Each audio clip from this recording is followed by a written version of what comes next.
Something is happening inside your intestines right now, and it has been happening for years, that your last 3 doctor's appointments never once addressed. Not because it isn't serious, because there wasn't time. If you're over 60, your gut is not working the way it did at 40. That's not an opinion, that's physiology. And the consequences of ignoring it aren't limited to discomfort or bloating or irregular mornings.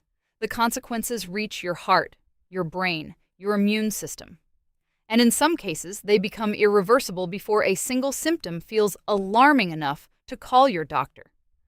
This is what slow intestinal blockage looks like in the real world. And this is what you need to know before it goes further. My name is Dr. Elena Marsh. I've spent more than 20 years in clinical practice, and I've sat across from more patients than I can count who came to me with complaints that had nothing obvious to do with their gut: fatigue, brain fog, elevated blood pressure, unexplained weight gain. And what we found every time was that the problem started in the intestines. A 2023 review published in Nature Reviews, Gastroenterology and Hepatology confirmed what I've observed across 2 decades. Intestinal motility, the rhythmic muscular movement that pushes food through your digestive tract, declines measurably after age 60, and that decline accelerates silently, without pain, without drama, without warning. Most people assume that what happens in the gut stays in the gut. The research says otherwise. And that's exactly what we're going to cover today. The mechanism, the risks you didn't know were connected, and a specific free protocol you can begin tonight. Quick question before we go further. How many times a week would you say your bowel movements feel complete and effortless? Every day? A few times a week? Or rarely? Type your answer in the comments right now. I read every single one, and your answer is going to matter more as this video continues. Your intestines are not a passive tube. They are an active muscular system, approximately 25 feet of coordinated tissue that contracts, relaxes, and propels matter forward in synchronized waves. This process is called peristalsis. And after 60, the nervous system that controls it begins to change in ways that most people, and many physicians, dramatically underestimate. The enteric nervous system, the network of more than 100 million nerve cells embedded in the wall of your gut, begins to lose neurons with age. Not dramatically, not all at once, quietly, gradually. The way a river loses flow during a drought, you don't notice it until the water level has already dropped. When those neurons thin out, the muscle contractions that move waste through your colon slow down. The transit time, the hours it takes for food to travel from your stomach to elimination, increases. In younger adults, that transit averages around 30 to 40 hours. In adults over 65, studies show it can stretch to 60, 70, even 80 hours in otherwise healthy individuals. What does that mean practically? It means waste is sitting in your colon longer than it should. It means bacteria have more time to ferment that material. It means the byproducts of that fermentation, including compounds called short-chain fatty acids and, in some cases, toxic metabolites, have longer contact time with your intestinal wall. And this is where most people stop thinking about it as a gut problem. Because what comes next isn't just constipation. It's inflammation. Systemic low-grade chronic inflammation, the kind that doesn't show up as pain but shows up as fatigue, elevated CRP on your blood work, joint stiffness, and over years as measurably increased cardiovascular risk. A landmark study published in Gut, one of the most respected gastroenterology journals in the world, found that chronic slow transit constipation was independently associated with a 23% increased risk of cardiovascular events in adults over 60, not because of what the constipation felt like, because of what it was doing biochemically, silently, every single day. Stay with me, because we are not finished with the mechanism yet. And what comes next is the part most people have never heard. Not because the research is new, but because no one had 7 minutes to explain it. Here's what most people don't understand about the aging gut, and what makes this so much more serious than a simple digestion problem.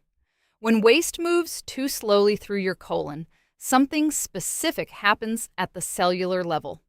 The bacteria that live in your gut, and there are trillions of them, more bacterial cells in your body than human cells, begin to shift.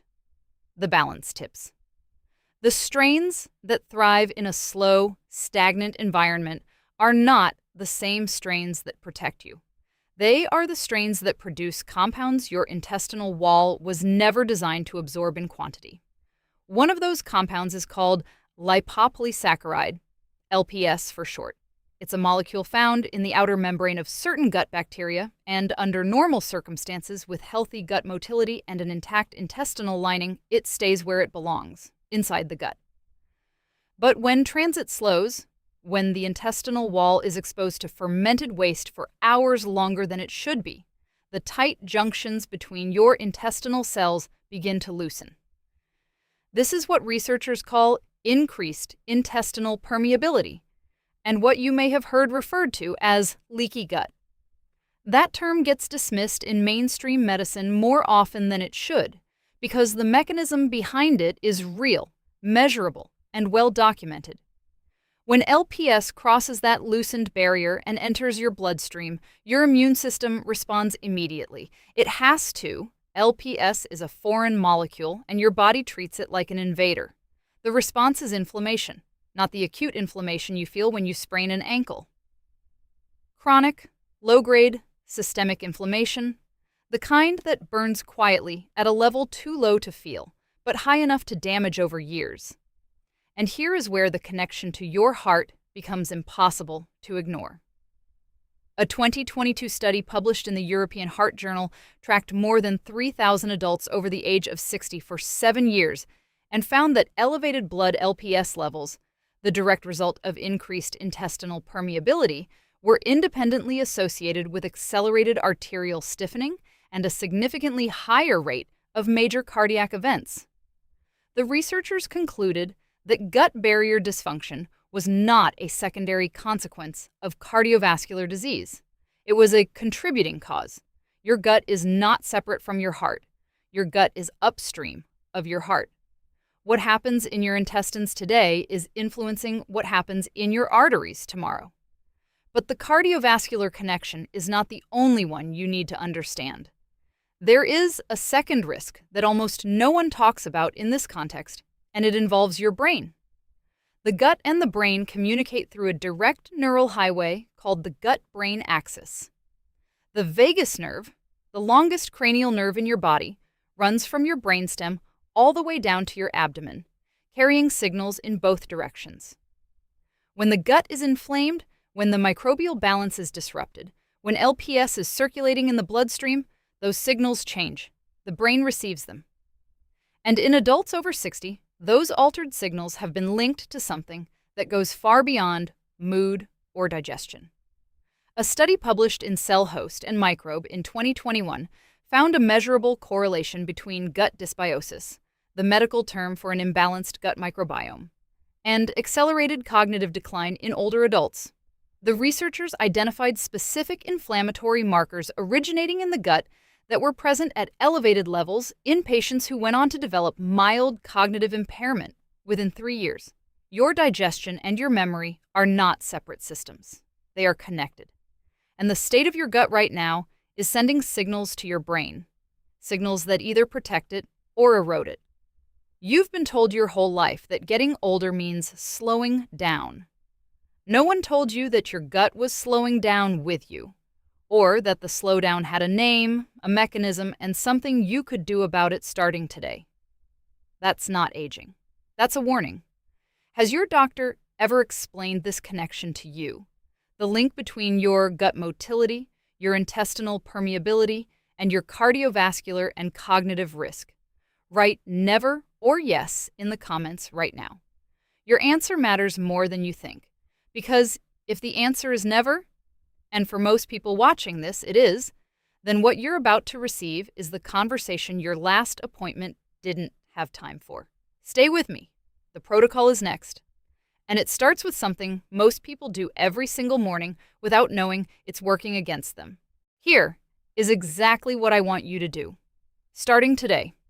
This is called the Gut Reset Protocol. 5 steps, no equipment, no supplements, no prescription. Everything I'm about to give you is free, evidence-based, and can begin before you go to sleep tonight. Each step has a reason, a specific biological reason. And I'm going to give you that reason because I've learned over 20 years that people who understand why something works are the people who actually do it. Step 1. Drink 16 ounces of warm water within 10 minutes of waking up, before coffee, before food, before your phone. Here's why this matters. During sleep, your body is in a fasted, mildly dehydrated state. Your colon, which absorbs water from waste material as a final step before elimination, has been working with reduced hydration for 7 or 8 hours. The result is stool that is drier, harder, and more resistant to movement. When you drink 16 ounces of warm water immediately upon waking, you are doing 2 things simultaneously: rehydrating the colon wall so it can resume its absorptive function properly, and triggering what physiologists call the gastrocolic reflex, a neurological signal that travels from the stomach to the colon the moment fluid enters it, initiating peristaltic contractions. Warm water activates this reflex more effectively than cold because it does not cause the mild vascular constriction that cold liquids can produce in the gut lining. This is not about hydration in general. This is about timing. The gastrocolic reflex is strongest in the morning, and it is strongest when stimulated within the first 15 minutes of waking. Do it then, not after coffee, before. Step 2. Walk for 20 minutes after your largest meal of the day. Not before, not 2 hours later, after. Postprandial walking, walking in the period immediately following a meal, has been studied extensively for its effect on gastric emptying and colonic transit. A 2022 study published in the Journal of Gastrointestinal and Liver Diseases found that a 20-minute walk taken within 30 minutes of eating reduced gastric emptying time by approximately 22% compared to seated rest after the same meal. In practical terms, that means food moves out of your stomach and into your small intestine faster, which means the entire digestive cascade advances more efficiently, and transit time through your colon decreases. For adults over 60, this is particularly significant because the gastric emptying slowdown that comes with age compounds directly with the colonic motility slowdown we discussed. Addressing both in one 20-minute habit is not incidental, it is strategic. You are using movement to compensate for what your nervous system is no longer doing automatically. 20 minutes after your largest meal every day. Step 3. Add 1 tablespoon of ground flaxseed to 1 meal per day, not as a supplement, as a food. Ground flaxseed contains 2 things your aging gut specifically needs: soluble fiber and insoluble fiber in a ratio that is almost uniquely suited to restoring colonic motility. The soluble fiber, primarily mucilage, forms a gel in the colon that lubricates the passage of stool and feeds the beneficial bacterial strains that produce short-chain fatty acids. Those short-chain fatty acids, particularly butyrate, are the primary fuel source for colonocytes, the cells that line your colon wall. When those cells are well fed, the tight junctions between them tighten.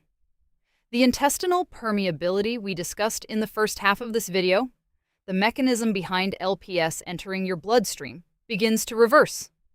The insoluble fiber in flaxseed adds bulk to stool, which mechanically stimulates the colon wall and triggers the stretch receptors that initiate peristaltic contractions. You are, in effect, giving your enteric nervous system a physical signal to do what it used to do on its own. 1 tablespoon. Ground, not whole. Whole flaxseed passes through undigested and delivers none of these benefits.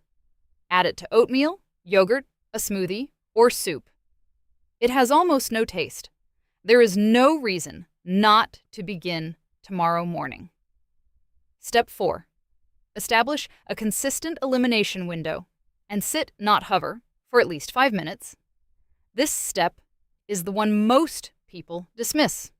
It is the one I insist on most. Your colon operates on circadian rhythm.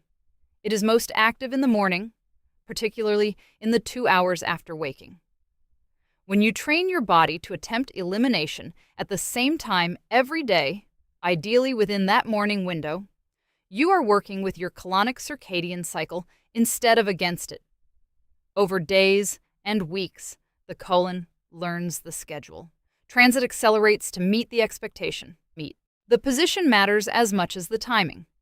Sitting upright on a standard toilet creates a partial obstruction at the anorectal angle, the angle between your rectum and your anal canal, that makes complete evacuation mechanically difficult. Elevating your feet on a small step stool, 6 to 9 inches, changes that angle to one that straightens the passage and allows the puborectalis muscle to relax fully. This is not a wellness trend. It is basic pelvic anatomy. Studies published in the Journal of Clinical Gastroenterology have demonstrated that the squatting adjacent position reduces straining force by more than 30% and significantly increases the completeness of evacuation. Same time every morning, feet elevated 6 to 9 inches, 5 minutes minimum. No phone. The distraction interrupts the neurological focus your enteric nervous system needs to complete the process. Step 5. Cut your evening meal off 90 minutes before sleep, not for weight, for gut repair. During sleep, your gut enters a specific motility cycle called the migrating motor complex, a series of powerful sweeping contractions that move residual material through your intestines and prepare the gut for the next day. This cycle initiates only in a fasted state. When food is still being digested as you fall asleep, the migrating motor complex is suppressed. The housekeeping doesn't happen. Residue accumulates. Transit time extends further. 90 minutes is the minimum buffer. 2 hours is better. This is not about caloric restriction or intermittent fasting. It is about giving your gut the fasted window it needs to run its own cleaning cycle, the cycle that evolution designed specifically for the sleeping hours and that modern eating schedules routinely interrupt. 5 steps. Warm water at waking. A walk after your largest meal. 1 tablespoon of ground flaxseed daily. A consistent elimination window with proper positioning.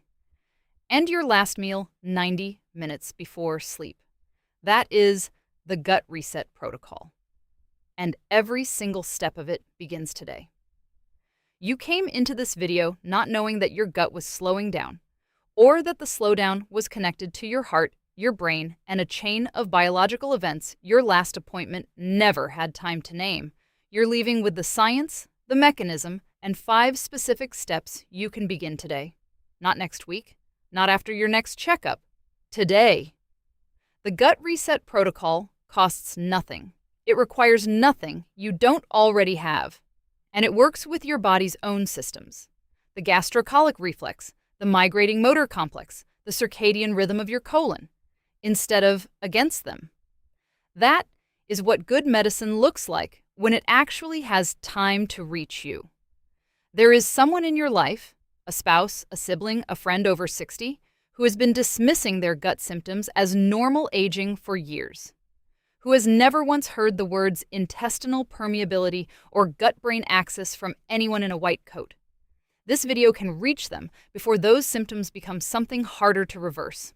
Share it with them today, not for this channel, because the information their doctor never had time to give them is right here, and it took 20 minutes. If you haven't subscribed yet, please do that now. Every week, I bring honest, research-based information about what your body needs after 60. The information I wish every patient had before they ended up sitting across from me. Subscribe, and make sure you don't miss what's coming next. Everything I've shared today is based on published research and clinical experience. It is not a substitute for your personal medical care. Before making any changes to your medications, diet, or daily routine, please speak with your own doctor first. They know your history. Bring this information into that conversation. That's exactly where good medicine begins.